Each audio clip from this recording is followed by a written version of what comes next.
Hello दोस्तों, मैं प्रदीप शुक्ला आपका बहुत बहुत स्वागत करता हूं। उम्मीद करते हैं आप अच्छे होंगे, स्वस्थ होंगे और आपकी तैयारी, आपकी पढ़ाई बहुत ही बेहतरीन तरीके से चल रही होगी।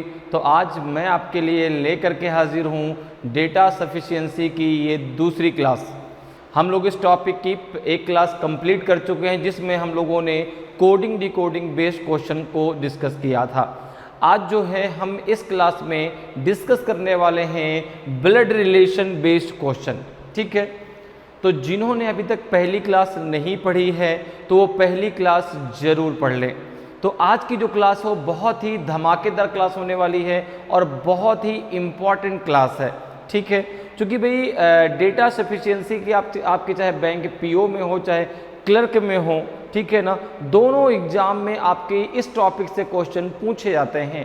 तो ये टॉपिक दोनों एग्जाम के दृष्टिकोण से बहुत ही इम्पॉर्टेंट है। तो जिन्होंने अभी तक पहली क्लास नहीं पढ़ी है तो पहली क्लास जरूर पढ़ लें। ठीक है ना, क्वेश्चन के माध्यम से हमने समझा कि कैसे क्वेश्चन को सॉल्व करना है। ठीक है ना, क्वेश्चन को सॉल्व करने का तरीका क्या है, आंसर देने का तरीका क्या है, इन सारी चीज़ों को बहुत अच्छे से हमने डिस्कस किया है। ठीक है ना, तो जिन्होंने अभी तक पहली क्लास नहीं पढ़ी तो एक बार ज़रूर पढ़ लीजिए और क्लास को शेयर ज़रूर कीजिए ताकि ये उन लोगों तक भी पहुँचे जो किसी कारणवश कहीं कोचिंग नहीं कर सकते, अर्थ के कारण या किसी और कारणवश, ठीक है ना, कहीं जा नहीं सकते। तो घर बैठे उनको जो है फ्री में पढ़ने का मौका मिल सके और इसलिए जो है लगातार क्लास को शेयर करते रहा करिए ताकि जो है उन लोगों तक भी चीज़ें पहुंच सकें। तो चलिए भाई आज की क्लास को शुरू करते हैं बिना किसी देरी के। तो सबसे पहले शुरू करने से पहले कुछ आपके लिए मोटिवेशनल लाइंस जो आपको मोटिवेट करती हैं और अपने लक्ष्य की ओर निरंतर बढ़ने के लिए आपको जो है प्रेरित करती हैं और अपने आप को बेस्ट बनाने के लिए कि आप अपने आप को हमेशा बेस्ट बनाते रहें और कभी भी आप जो है डिमोटिवेट ना हो कि नहीं यार ये मैं नहीं कर सकता, ये मुझसे नहीं हो पाएगा। तो उसके लिए हमेशा ये लाइंस हैं जो आपको मोटिवेट करती हैं। क्योंकि भाई जब भी मोटिवेशन की बात आती है तो मैं हमेशा यही कहता हूँ कि आपको खुद से ज़्यादा मोटिवेट कोई नहीं कर सकता। ठीक है ना, आप अपने आप को खुद से मोटिवेट करिए, आप बहुत अच्छे से मोटिवेट हो जाएंगे। भाई कोई भी आपको जो जैसे मैं हूँ तो मैं आपको घंटे 2 घंटे के लिए तो मोटिवेट कर सकता हूँ, एक दिन के लिए आप मुझसे मोटिवेट रहेंगे, लेकिन जैसे ही कुछ दिनों के बाद फिर से बात आएगी तो फिर से आप मोटिवेट होते जाओगे। तो उसका अच्छा सबसे अच्छा तरीका क्या है कि आप खुद से अपने आप को मोटिवेट रखें। तो ये लाइन से देखिए कि अपने लक्ष्य पर नज़र और अपनी मेहनत पर विश्वास रखो। ठीक है ना, अपने लक्ष्य पर नज़र रखिए और अपनी मेहनत पर विश्वास रखिए कि आप सब कुछ कर सकते हैं, एवरीथिंग डू इट। ठीक है, लेकिन हाँ कॉन्फिडेंस, ओवर कॉन्फिडेंस नहीं। ठीक है ना, ठीक है, ओवर कॉन्फिडेंस नहीं रखना कि नहीं भाई अगर कोई सब्जेक्ट मुझे आता है तो अब मैं इसको पढ़ने की ज़रूरत ही नहीं है, ये तो मैं अब नहीं पढ़ूंगा, ये तो मैं कर लूँगा इसके क्वेश्चन। ऐसा नहीं है, उसको भी लगातार आप पढ़ते जाइए।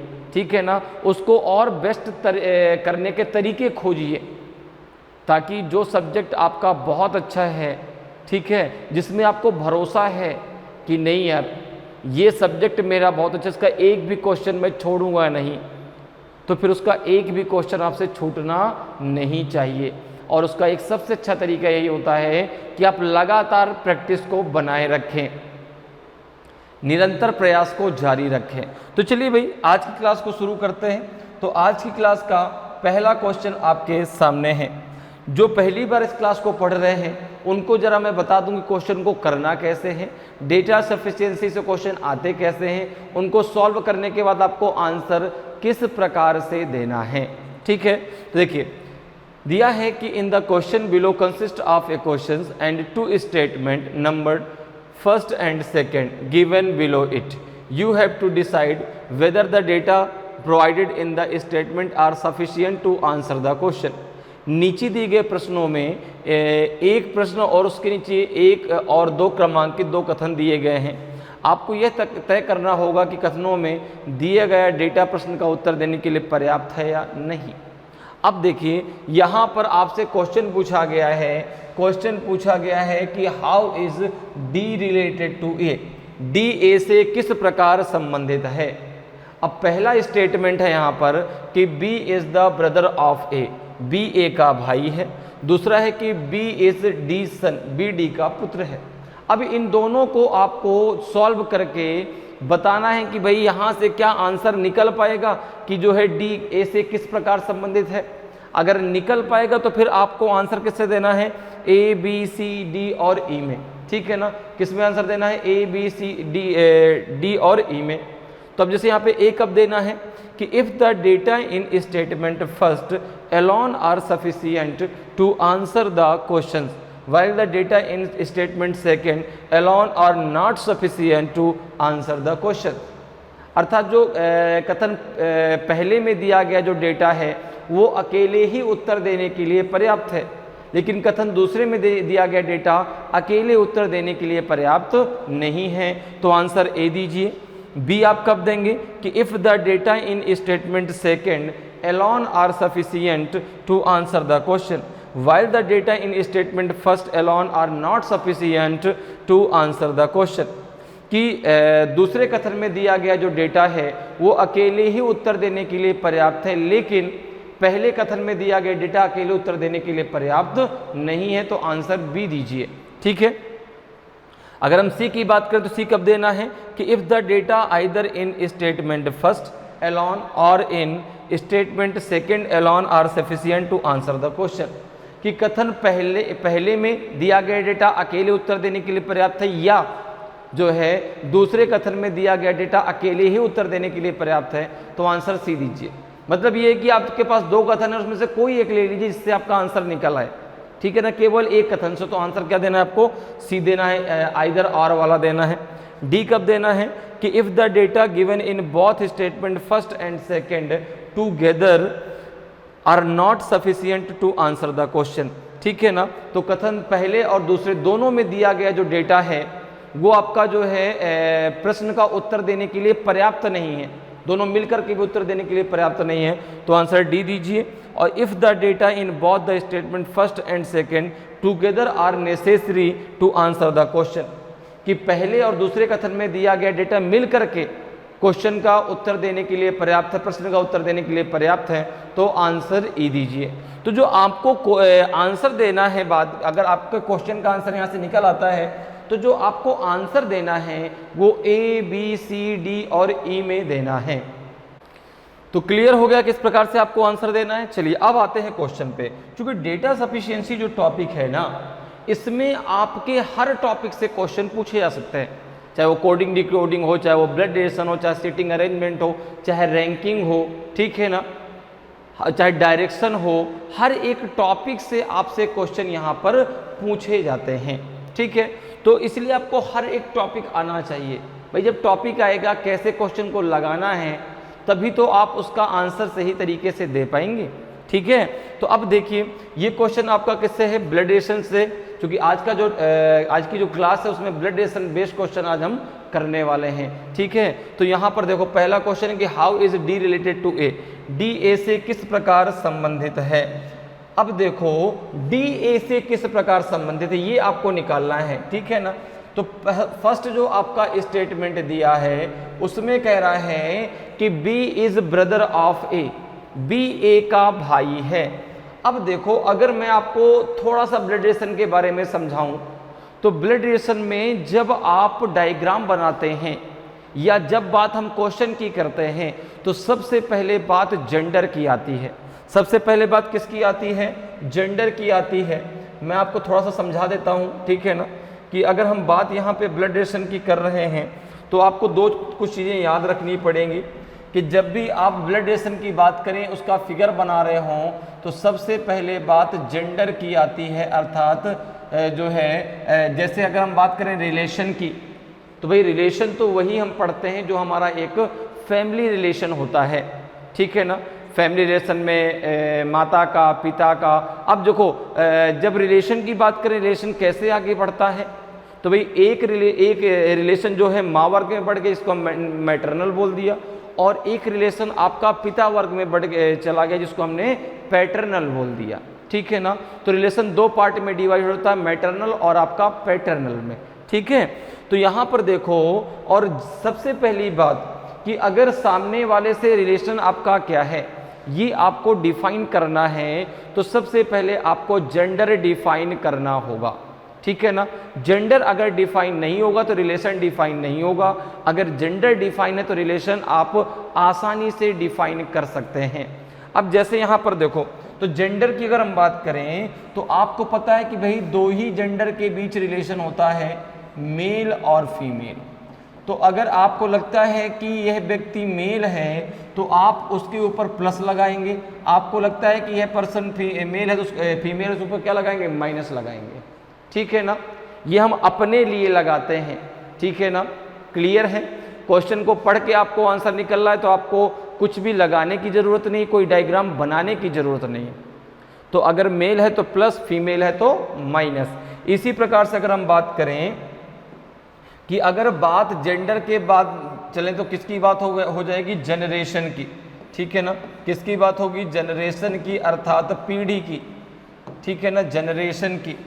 जनरेशन की अगर हम बात करें तो एक होता है आपका इक्वल जनरेशन, एक होता है इक्वल जनरेशन और एक होता है जनरेशन गैप।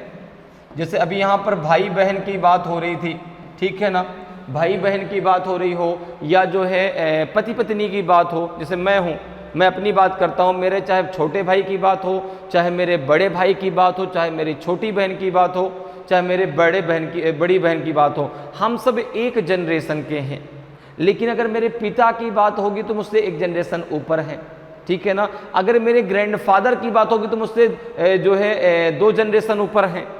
मेरे ग्रेट ग्रैंडफादर की बात होगी तो मुझसे 3 जनरेशन ऊपर है। अब अगर मेरे नेफ्यू की बात होगी अर्थात मेरे भतीजे की बात होगी तो वो मुझसे एक जनरेशन नीचे है, ठीक है ना। इसी प्रकार से मेरे सन की बात होगी तो मुझसे एक जनरेशन नीचे है। तो यहाँ पर जब इक्वल जनरेशन की बात आती है तो हम उसको दर्शाते हैं वर्टिकल लाइन से, और जब जनरेशन गैप की बात आएगी तो हम उसको दर्शाएंगे जो है वर्टिकल लाइन से, ठीक है ना। इक्वल जनरेशन को हॉरिजॉन्टल लाइन से और जनरेशन गैप को वर्टिकल लाइन से। क्लियर हो गया। तो मेल के लिए प्लस, फीमेल के लिए माइनस लगाएंगे। इक्वल जनरेशन जो है हॉरिजॉन्टल लाइन और जनरेशन गैप को जो है आपका वर्टिकल लाइन से, ठीक है। क्लियर है। एक रिलेशन और होता है आपका जो पति पत्नी का रिलेशन होता है, पति और पत्नी का रिलेशन। पति पत्नी के रिलेशन को हम दर्शाते हैं डबल लाइन के द्वारा, ठीक है ना। किसके द्वारा, डबल लाइन के द्वारा, ठीक है। और पति पत्नी का रिलेशन ऐसा रिलेशन होता है ब्लड रिलेशन में जिसमें यदि किसी एक का जेंडर डिफाइन है तो दूसरे का जेंडर आप अपने आप डिफाइन कर सकते हैं। बाकी कोई भी रिलेशन ऐसा नहीं होता ब्लड रिलेशन के अंदर जिसमें यदि किसी एक का जेंडर डिफाइन है तो दूसरे का आप अपने आप कर सकें। लेकिन पति पत्नी का रिलेशन ऐसा होता है यदि किसी एक का जेंडर डिफाइन है तो दूसरे का आप अपने आप कर सकते हैं। अब आते हैं अपने क्वेश्चन पे। देखो क्वेश्चन ने आपसे कहा है पहले स्टेटमेंट में कि B is the brother of A. तो आपने यहाँ पे बी लिखा। अब देखो जनरेशन इक्वल जनरेशन है तो यहाँ पे बी के ऊपर प्लस लगाया, यहाँ पे आपने ए लिख दिया। यही तो होगा कि B is the brother of A, B A का भाई है। तो इक्वल जनरेशन की बात आई ना, और इक्वल जनरेशन को हम किससे दर्शाएंगे, हॉरिजॉन्टल लाइन से, ठीक है। और बी ए का भाई है तो बी के ऊपर हमने क्या लगा दिया, प्लस। लेकिन आप मुझे बताओ क्या ए के बारे में कुछ डिफाइन हो पाएगा कि ए बी का कौन है? नहीं, क्योंकि जब तक जेंडर डिफाइन नहीं तब तक रिलेशन डिफाइन नहीं। हाँ, ये बात अलग है कि बी और ए दोनों आपस में भाई बहन या भाई भी हो सकते हैं। अब चूंकि ए का जेंडर डिफाइन नहीं तो हम कुछ नहीं कह सकते। अच्छा, अब पहले स्टेटमेंट में तो कहीं डी आया ही नहीं, तो फिर केवल पहले स्टेटमेंट से बात नहीं बन पाएगी। क्योंकि अगर पहले स्टेटमेंट डी और ए दोनों होता तो हो सकता है पहले स्टेटमेंट से बात बन जाती। दूसरे में अगर हम देखें तो इसमें केवल बी और डी आया है, इसमें कहीं भी ए नहीं आया। तो अब ये दोनों मिला करके ही आंसर आ सकते हैं, क्योंकि भाई पहले में ए और बी हैं, दूसरे में आपका बी और डी है, ठीक है ना। तो यहाँ से बात बन सकती है। दूसरा स्टेटमेंट कह रहा है कि B is D son, B D का पुत्र है। दूसरा स्टेटमेंट आपका कह रहा है कि बी डी का पुत्र है। बी जो है वह डी का क्या है? आपने कहा बी जो है वह डी का पुत्र है। अच्छा, डी जो है बी की कौन है?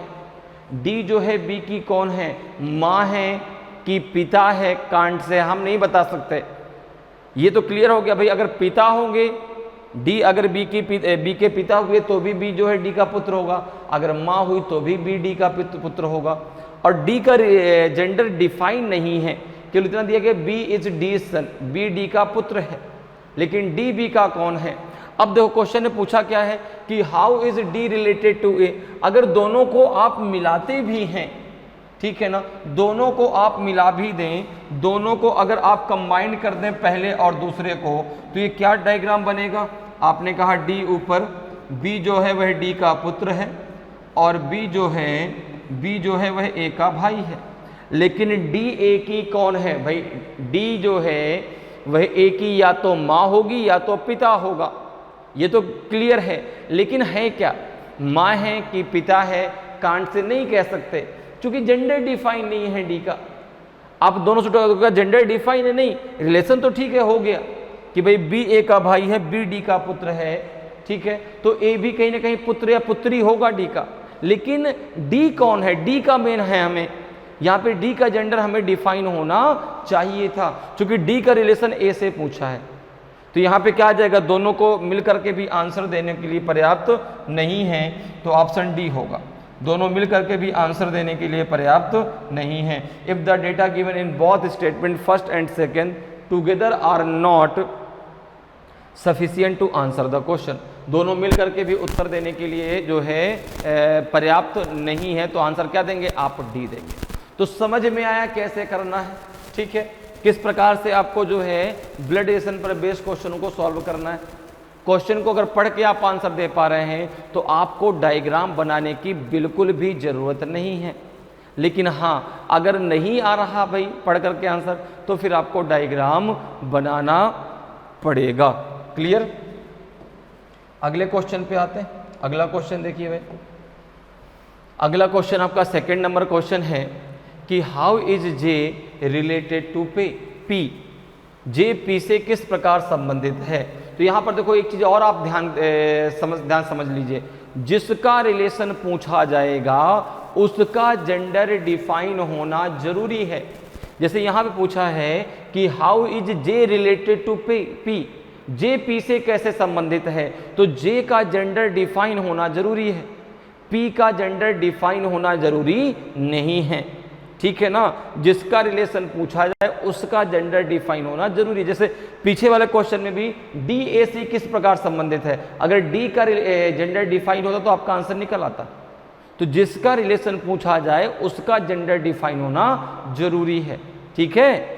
तो यहाँ पे जे का पी से रिलेशन पूछा है, तो जे जो है जे का जेंडर डिफाइन होना जरूरी है।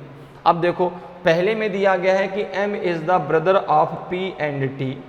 अगर हम बात करें फर्स्ट स्टेटमेंट की, और फर्स्ट स्टेटमेंट के अकॉर्डिंग अगर हम डायग्राम को बनाते हैं, तो यहाँ पर देखो जे और पी आया है, तो आपने कहा यहाँ पर एम है, पी है, टी है, एम पी टी 3 है, यहाँ पर जे तो नहीं आया, यहाँ पर जे नहीं आया, तो केवल पहले से हम आंसर नहीं निकाल पाएंगे।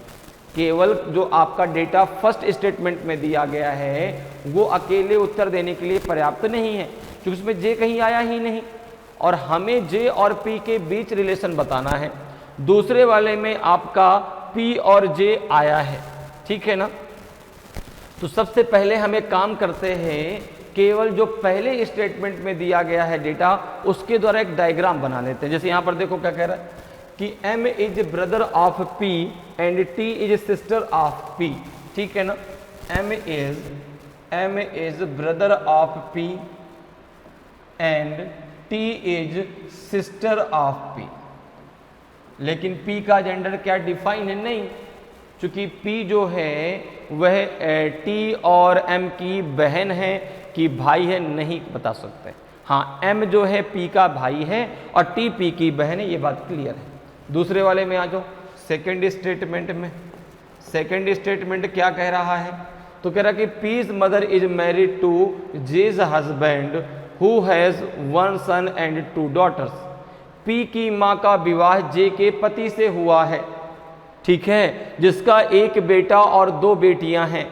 देखो मैंने आपको शुरुआत में बताया था कि ब्लड रिलेशन में केवल पति पत्नी का रिलेशन ऐसा होता है कि जिसमें यदि किसी एक का जेंडर डिफाइन है तो दूसरे का जेंडर आप अपने आप डिफाइन कर सकते हैं, बाकी कोई भी रिलेशन ऐसा नहीं होता, ठीक है। अब जैसे यहां पर देखो दूसरा कह रहा है कि P's mother is married to J's husband. P की माँ की जो शादी है वो जे के पति से हुई है, तो आपने कहा कि पी की माँ, ठीक है ना, पी की माँ की शादी जो है किससे हुई है, जे के पति से। तो जे के पति मतलब जे क्या हो जाएगी, पत्नी हो जाएगी, ठीक है ना, जे क्या हो जाएगी, पत्नी हो जाएगी ना भाई।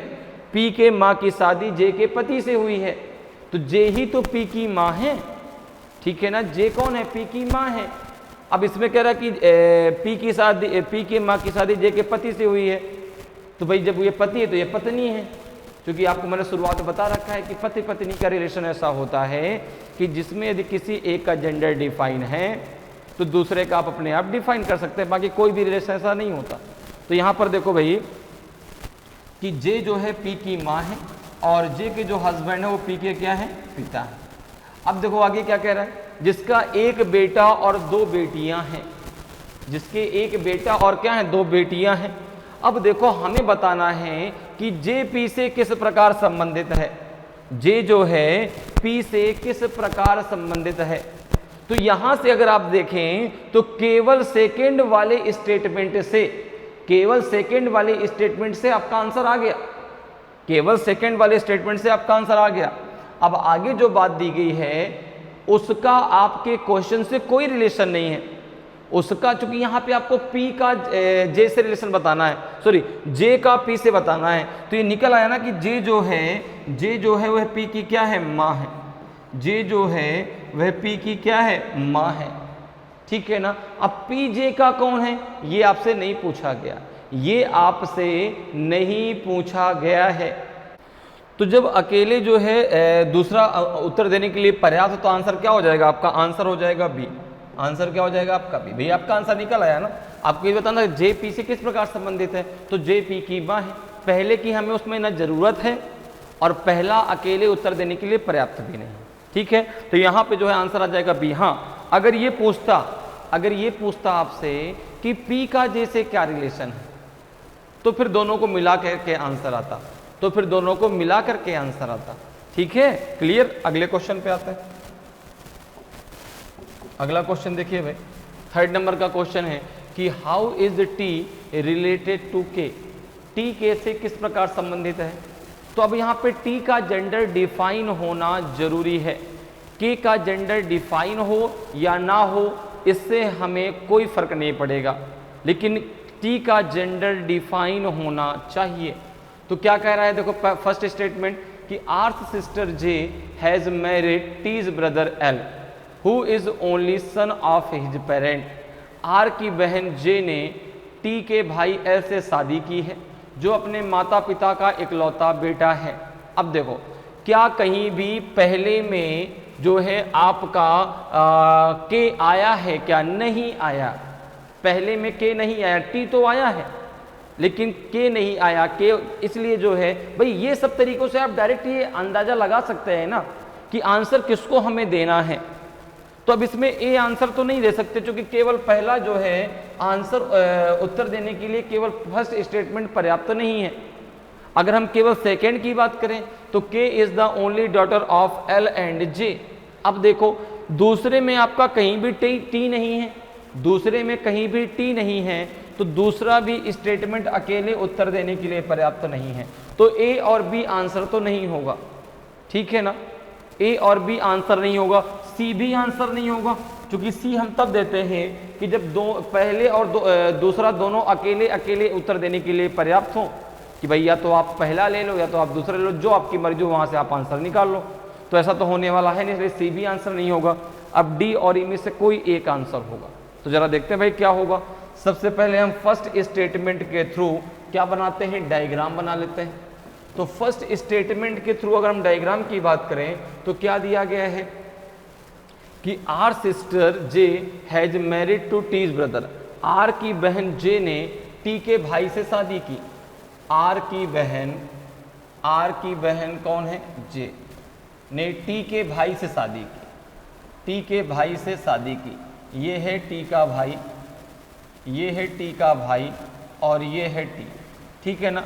तो आर की बहन जे ने टी के भाई से शादी की, जो अपने माता टी के भाई एल से शादी की, सॉरी यहाँ पे एल आएगा, यहाँ पे एल आएगा, ठीक है। टी के भाई एल से शादी की, जो अपने माता पिता का इकलौता बेटा है।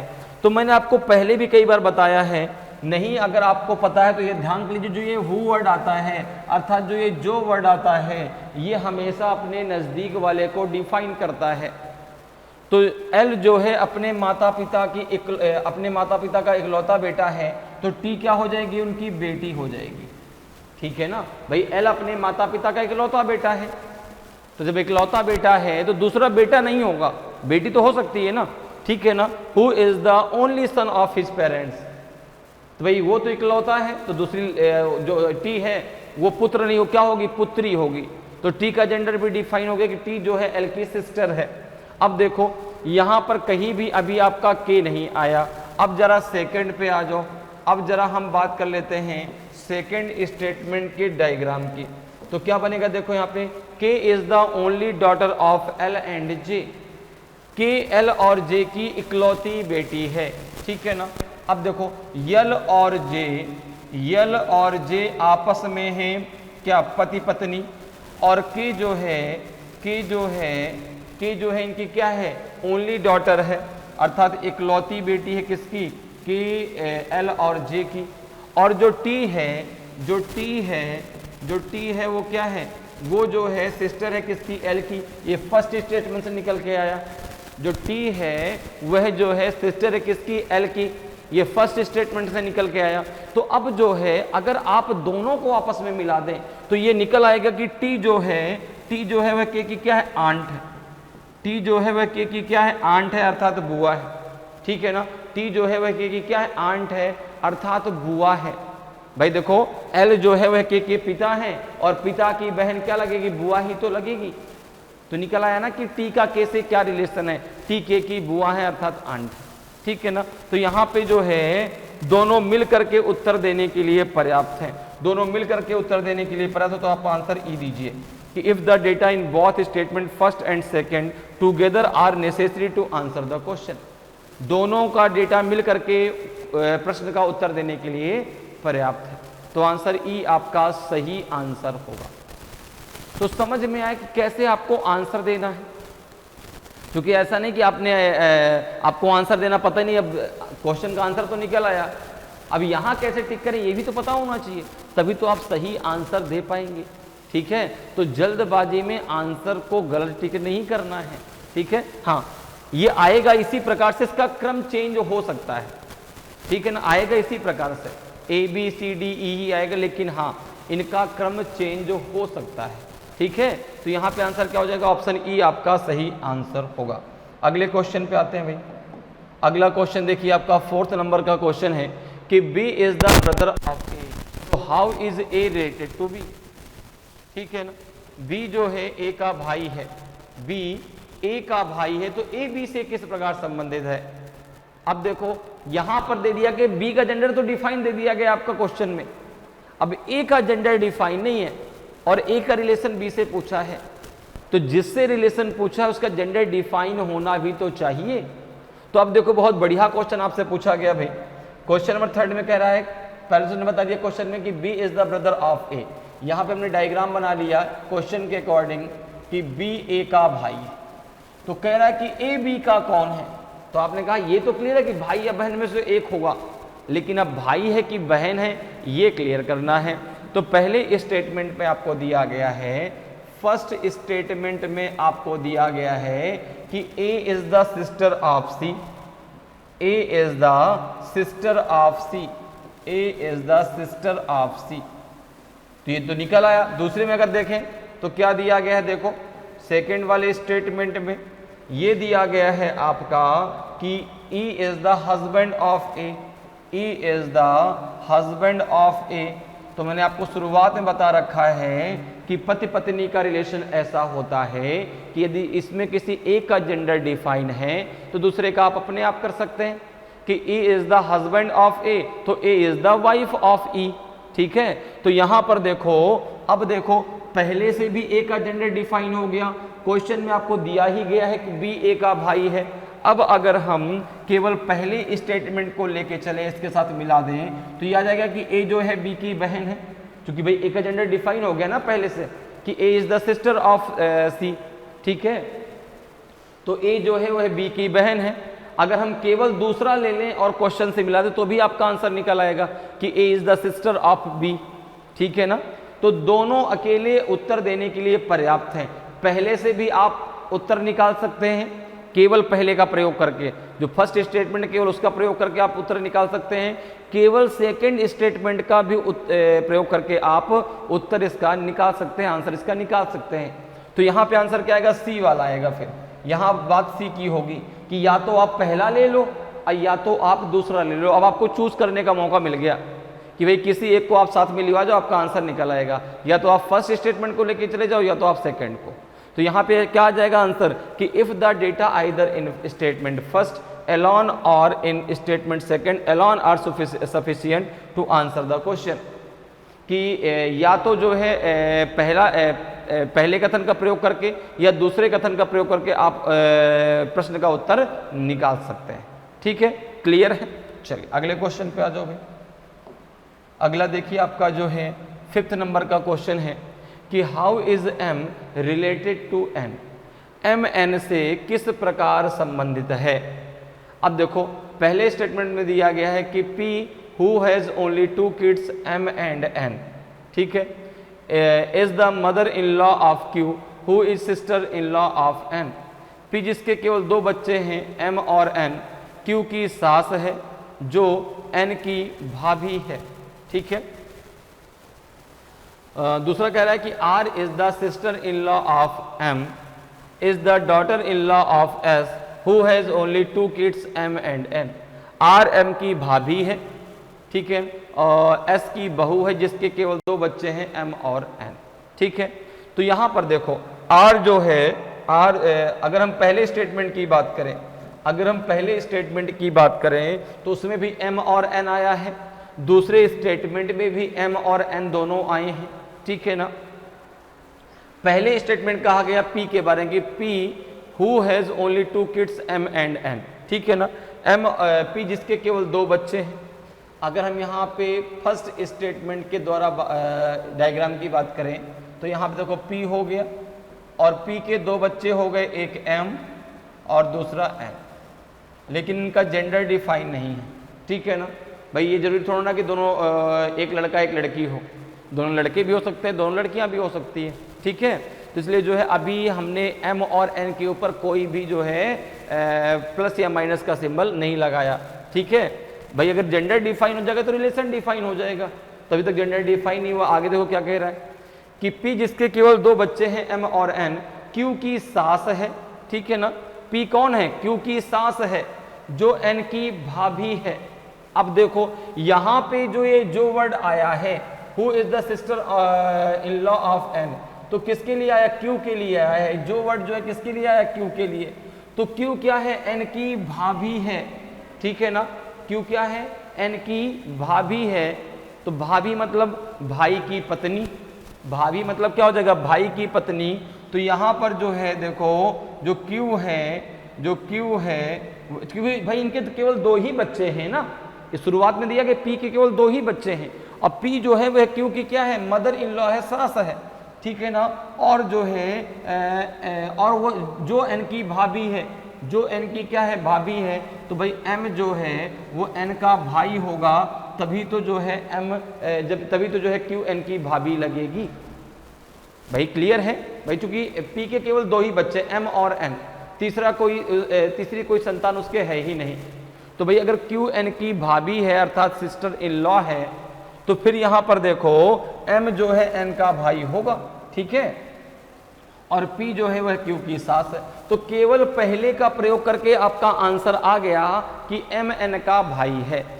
केवल पहले का प्रयोग करके आपका आंसर आ गया कि MN का क्या है, भाई है। क्लियर है। दूसरे की अगर हम बात करें, केवल दूसरे की अगर हम बात करते हैं, यहाँ पर देखो, यहाँ पे दूसरे की अगर हम बात करें तो क्या है आपका, क्या दिया गया है कि R is the sister in law of M is the daughter in law of S who has only 2 kids M and N। R M की भाभी है, S की बहू है, ठीक है ना। तो अब देखो R जो है M की भाभी है, S की बहू, जिसके केवल 2 बच्चे हैं M और N। तो यहाँ पे अगर मैं R की बात करूँ, ठीक है ना, जिसके केवल 2 बच्चे हैं, ठीक है ना, M और N, तो R M की भाभी है। तो R जो है M की भाभी है, मतलब M और N, ठीक है ना। तो अब देखो N क्या हो जाएगा, भाई, और N की पत्नी क्या हो जाएगी, R। N की पत्नी क्या हो जाएगी, R, और ये S की बहू है, और यह S की बहू है, ठीक है ना, जिसके केवल 2 बच्चे हैं M और N, ठीक है ना, जिसके केवल 2 बच्चे हैं। तो अब देखो यहाँ पर एक बात ध्यान समझना, यहाँ पे अगर मैं लेके चलूँ तो क्या M का जेंडर डिफाइन हो पाएगा क्या? भाई N तो जो है N M का भाई है, पहले से तो क्लियर हो गया कि M का जेंडर डिफाइन हो गया कि आपका आंसर पहले से केवल निकल आया कि M N का भाई है। लेकिन अगर मैं केवल दूसरे का प्रयोग करके आपको आंसर निकालने को कहूँ तो क्या आप आंसर निकाल पाएंगे? नहीं निकाल पाएंगे। क्यों? क्योंकि M का जेंडर डिफाइन नहीं।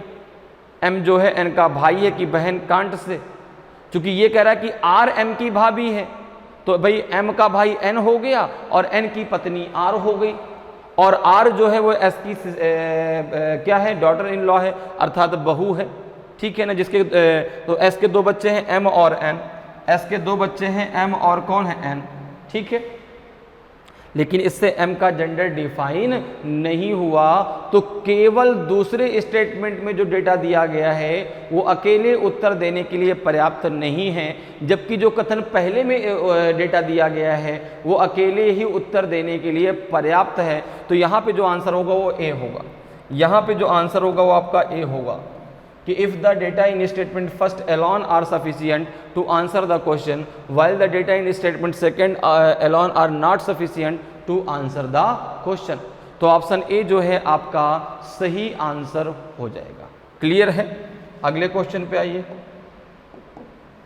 अगला क्वेश्चन देखिए 6 नंबर का क्वेश्चन है कि how is Tanya related to the man in the photograph. Tanya का तस्वीर में दिख रहे व्यक्ति से क्या संबंध है, ठीक है। अब देखो फर्स्ट स्टेटमेंट कह रहा है कि man in the photograph is the only son of Tanya's grandfather. तस्वीर में दिख रहा व्यक्ति तान्या के दादा का इकलौता बेटा है, ठीक है। दूसरा है कि the man in the photograph has no brothers or sister and his father is Tanya's grandfather. तस्वीर में दिख रहे व्यक्ति का कोई भाई या बहन नहीं है और उसके पिता तान्या के दादा हैं। तो अब देखो यहाँ पे भाई अगर हम फर्स्ट स्टेटमेंट की बात करें, क्वेश्चन में आपसे पूछा जा रहा है कि जो तस्वीर में व्यक्ति है उसका तान्या से क्या रिलेशन है, वो तान्या का कौन है। तो जो तस्वीर में व्यक्ति दिख रहा है उसका जेंडर हमें डिफाइन होना चाहिए, ठीक है। तो अगर हम फर्स्ट स्टेटमेंट की बात करें, फर्स्ट स्टेटमेंट की बात करें तो उसमें दिया गया है कि man in the photograph is the only son of Tanya's grandfather. तस्वीर में दिख रहा व्यक्ति तान्या के दादा के इकलौता बेटा है। तो देखो अगर मैं फर्स्ट स्टेटमेंट के थ्रू डायग्राम बनाने की कोशिश करूं तो ये देखो हो गई तान्या, ठीक है ना, तान्या, तान्या के ग्रैंडफादर।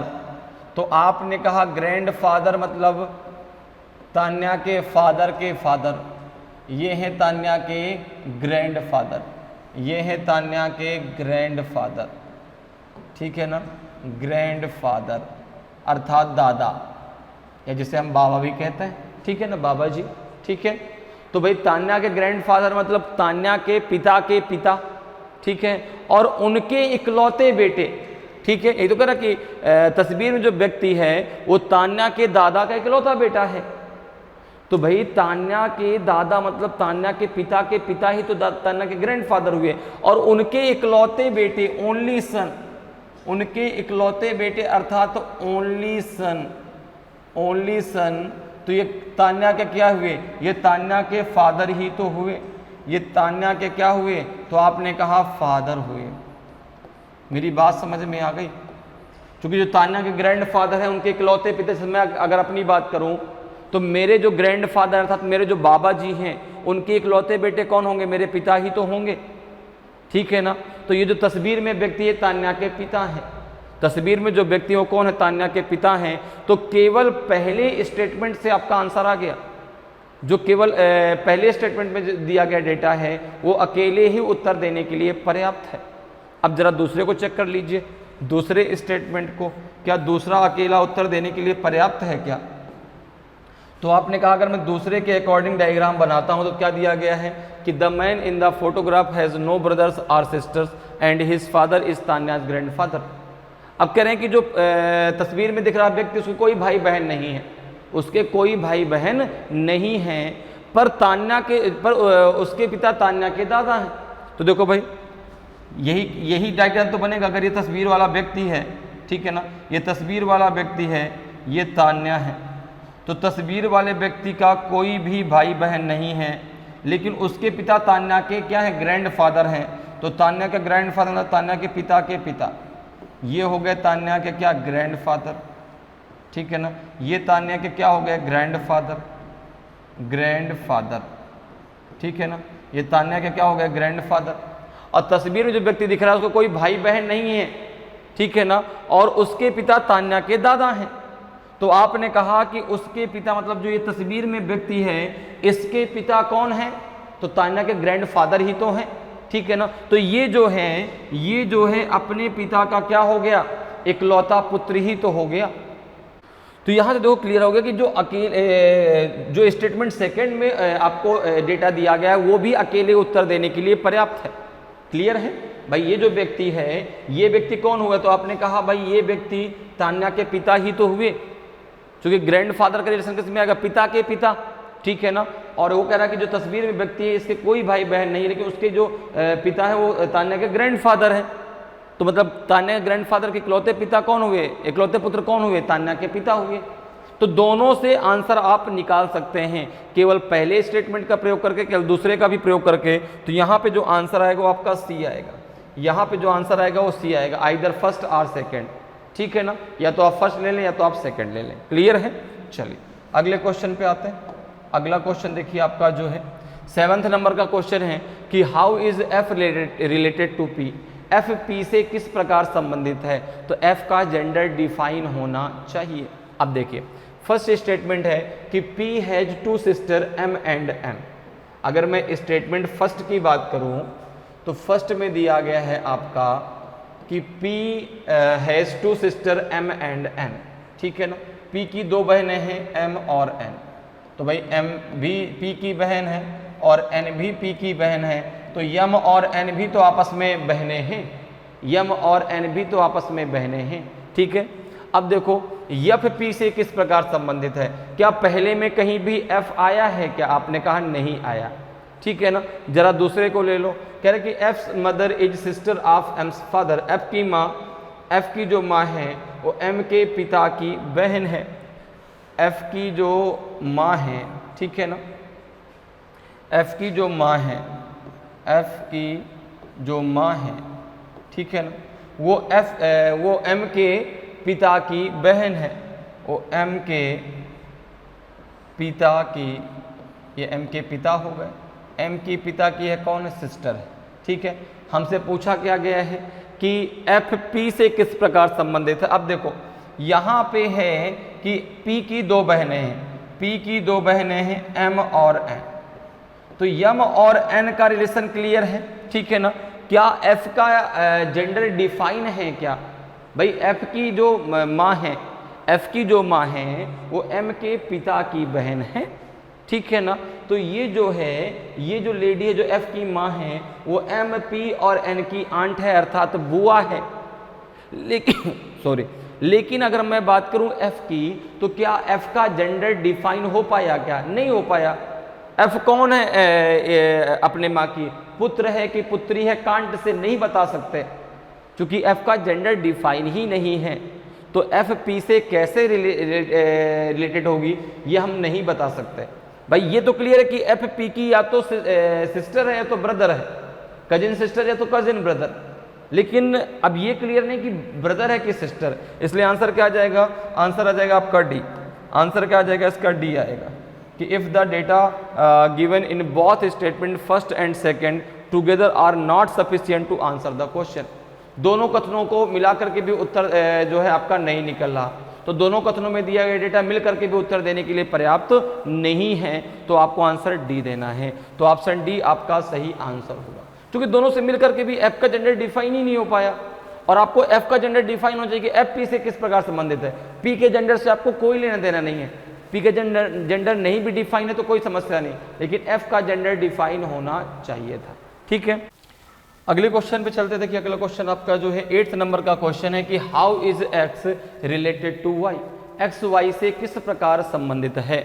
अब यहां पर दिया गया है पहले में कि Y says I have only one brother, Y कहता है मेरा केवल एक भाई है। दूसरा कह रहा है कि x says I have only one sister, x कहता है मेरी केवल एक बहन है। अब देखो अगर हम दोनों स्टेटमेंट को मिला भी लेते हैं, ठीक है ना, जैसे यहां पर देखो फर्स्ट में कह रहा है कि y says I have only one brother, तो भाई y जो है y की केवल एक भाई है, तो y उसकी बहन होगी। ठीक है ना, अब बहनें कितनी हैं तो उसने नहीं कहा ना, 2 भी हो सकती हैं, 3 भी हो सकती हैं, 4 भी हो सकती हैं, ठीक है, या अकेली भी हो सकती है। दूसरा कह रहा है कि x says I have only one sister, x कह रहा है कि मेरे केवल एक बहन है, मेरे केवल एक बहन है। अभी x जो है अकेला है भाइयों में कि 2 हैं कि 3 हैं, ये भी आप क्लियर डिफाइन नहीं कर पाएंगे। तो अगर दोनों को हम मिला भी लेते हैं तो भी x और y के बीच में कोई रिलेशन बनेगा, इसका कोई भी क्लू नहीं है इसमें। देखो इसने अपनी बात कही, इसने अपनी बात कही, तो दोनों को अगर मिलाते भी हैं तो भी कोई रिलेशन नहीं बन रहा x और y के बीच में। तो फिर हम ये नहीं कह पाएंगे कि x जो है y से किस प्रकार संबंधित है। तो यहाँ पे जो आंसर आएगा वो डी आएगा, दोनों मिलाकर के भी आंसर देने के लिए पर्याप्त नहीं है, क्योंकि दोनों को अगर मिलाते भी हैं तो भी x और y के बीच में कोई रिलेशन होगा ये हम नहीं कह सकते, क्योंकि और दूसरी चीज कोई दी ही नहीं गई।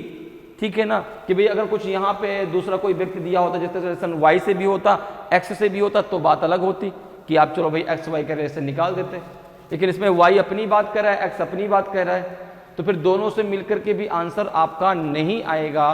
तो यहाँ पे जो आंसर आएगा वो डी आएगा। ठीक है ना, कि दोनों कथनों में दिया गया डेटा मिल करके भी उत्तर देने के लिए पर्याप्त नहीं है।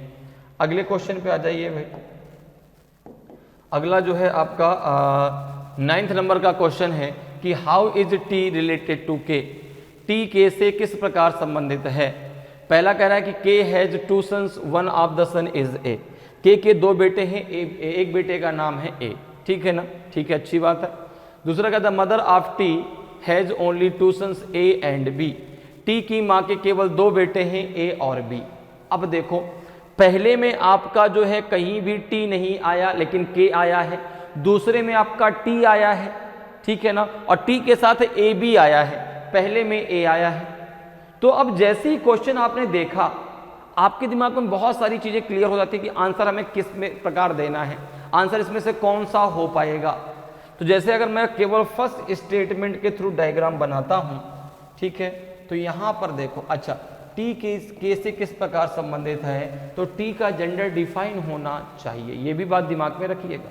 ठीक है, तो कह रहा है कि K has 2 sons, one of the son is A, K 2 बेटे हैं, के 2 बेटे हैं जिसमें से एक का नाम है ए, दूसरे का नाम क्या है पता नहीं। ठीक है, के जो है वह इन दोनों बेटों की माँ है कि पिता है नहीं कह सकते। ठीक है, सेकंड वाले स्टेटमेंट में आ जाओ। सेकंड स्टेटमेंट की अगर बात कर लें तो क्या कह रहा है, देखो कि the mother of T has only 2 sons A and B, T की माँ के 2 बेटे हैं, टी की माँ के 2 बेटे हैं, टी की माँ के 2 बेटे हैं, जिन 2 बेटे ए और बी हैं। तो ए और बी हैं, तो यहां पर देखो केवल 2 बेटे हैं, ठीक है ना, केवल 2 बेटे, ओनली 2 सन्स, तो भाई जब केवल दो यहाँ पे ओनली वर्ड लग गया तो बाकी जो टी है वो क्या होगी, वो तो पुत्री होगी ना। फिर अगर पुत्र नहीं है तो पुत्री होगी, संतान में दोनों आते हैं, पुत्र और पुत्री दोनों। तो जब वहां पे कह दिया गया कि ए और बी केवल दो ही पुत्र हैं तो टी कौन होगी, टी फिर जो है ए और बी की सिस्टर होगी, अर्थात वह अपने माँ की पुत्री होगी। अब अगर दोनों को हम मिला लें, अगर इन दोनों को हम मिला लें तो देखो यहाँ पे क्या बन जाएगा भाई, के दो पुत्र हैं, के दो पुत्र हैं, तो आपने कहा उनमें से एक का नाम था आपका ए और दूसरे का नाम है आपका बी। दूसरे का नाम क्या है आपका बी, ठीक है ना, दूसरे का नाम क्या है तो आपने कहा बी है, ठीक है ना, दूसरे का नाम है बी और टी हो गई इनकी बहन, टी हो गई इनकी बहन। अब देखो के इनकी माँ है कि के इनके पिता है नहीं कह सकते, लेकिन टी जो है वह इनकी क्या होगी, पुत्री होगी। टी जो है के की क्या होगी, पुत्री होगी। अगर भाई के जो है माँ हुई तो भी टी पुत्री होगी, कि अगर पिता है तो भी टी पुत्री होगी। तो टी का रिलेशन कैसे निकल आया ना कि डॉटर का होगा। तो यहाँ पे जो है दोनों को मिला के आंसर निकला, केवल एक से नहीं निकला, दोनों को मिला के आंसर निकला, ठीक है ना। तो भाई टी की माँ के केवल दो बेटे हैं, ठीक है ना। अब यहाँ पर देखो तो के भाई दूसरे में क्या के आया था, क्या नहीं आया, लेकिन अगर दोनों को आपने मिला दिया तो आपका के आ गया ना, ठीक है। तो टी जो है वह के की पुत्री, दोनों से मिलकर के आंसर आएगा। तो ऑप्शन ई आपका सही आंसर हो जाएगा। बहुत ध्यान से आपको आंसर देना है, ठीक है ना। तो आंसर क्या हो जाएगा, if the data in both statement first and second together are necessary to answer the question. Clear है। चलिए अगले क्वेश्चन पे आते हैं भाई। अगला देखिए आपका जो है 10th नंबर का क्वेश्चन है कि how is X related to Y, X Y से किस प्रकार संबंधित है। पहला है आपका जो है, पहला है स्टेटमेंट कि y and z are children of d who is wife of x। y और z d की संतान है जो x की पत्नी है। दूसरा कह रहा है कि R sister x is married to Y's father, r की बहन x का विवाह y के पिता से हुआ है। अच्छा, अगर मैं बात करूं तो केवल पहले स्टेटमेंट में भी x और y है, केवल दूसरे स्टेटमेंट में भी x और y है, ठीक है ना। तो सबसे पहले हम पहले स्टेटमेंट की बात कर लेते हैं, देखते हैं क्या अकेले पहले स्टेटमेंट के द्वारा आपका आंसर निकल आता है क्या। तो x y से किस प्रकार संबंधित है, अर्थात x का जेंडर डिफाइन होना चाहिए, ठीक है। तो पहले में कह रहा है कि y and z are children of d, ठीक है ना। y और z d की संतानें हैं, संतान में दोनों आते हैं, पुत्र भी और पुत्री भी, ठीक है ना।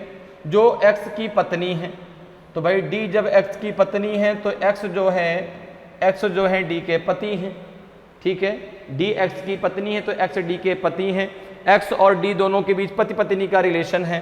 तो x जो है y की क्या है, आपने कहा फादर है, x y की क्या है, फादर।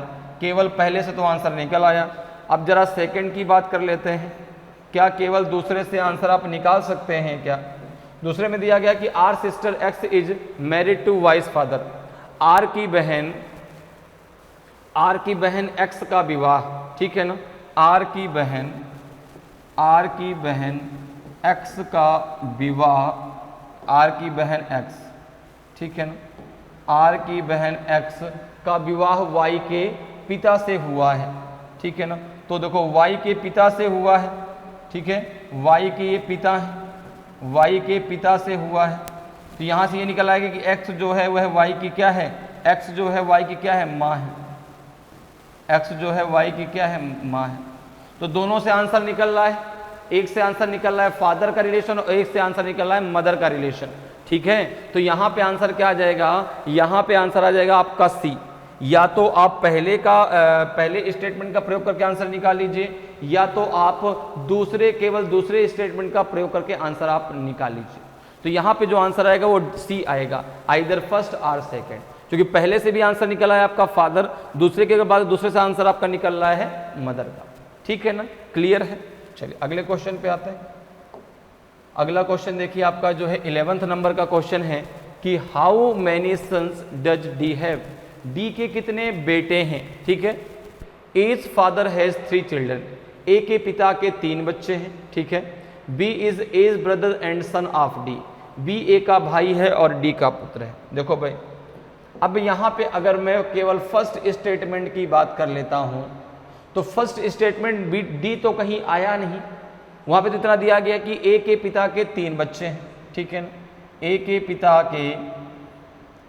ये पिता हो गए और इनके 3 बच्चे हैं, अर्थात ये आपस में 3 बहन भाई हैं, लेकिन 3 क्या है, बहन है कि 3 भाई हैं कांड से, ठीक है।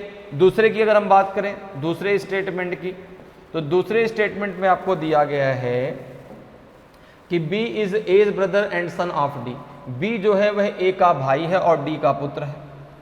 तो आपने कहा D का पुत्र कौन है, B, ठीक है ना, D का पुत्र कौन है, आपका B, और B जो है वह A का क्या है, भाई, ठीक है ना, B A का भाई है और D का पुत्र है।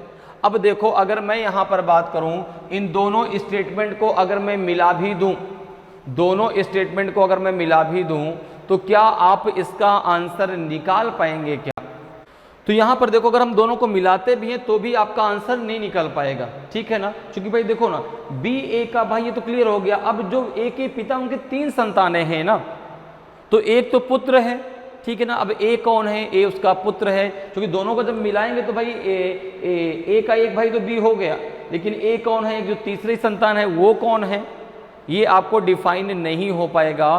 तो फिर आप ये डिफाइन नहीं कर पाएंगे कि D के कितने पुत्र हैं। तो यहाँ पे जो आंसर आएगा वो D आएगा, यहाँ पे जो आंसर आएगा वो D आएगा, ठीक है ना। दोनों को मिला करके भी आप जो है उत्तर नहीं दे पाएंगे, ठीक है ना, अर्थात स्टेटमेंट फर्स्ट और सेकंड दोनों का डेटा मिल करके भी उत्तर देने के लिए पर्याप्त नहीं है। अगले क्वेश्चन पे आ जाइए।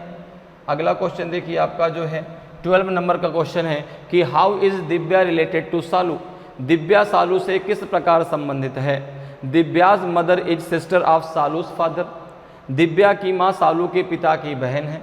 दूसरा क्या, Salu is the daughter of Divya grandfather's only child, Salu Divya के दादा की इकलौती संतान की बेटी है। अब अगर यहाँ पर देखो हम बात करें तो कह रहा है कि how is Divya related to Salu, Divya Salu से कैसे संबंधित। तो पहला आपका स्टेटमेंट है कि दिव्याज मदर इज, पहला है कि Divya's mother is, Divya's mother is, ये दिव्या की माँ हो गई, Divya's mother is sister of Salu's father, sister of Salu's father, ये हो गई सालू, ठीक है ना, ये हो गई सालू, ठीक है ना।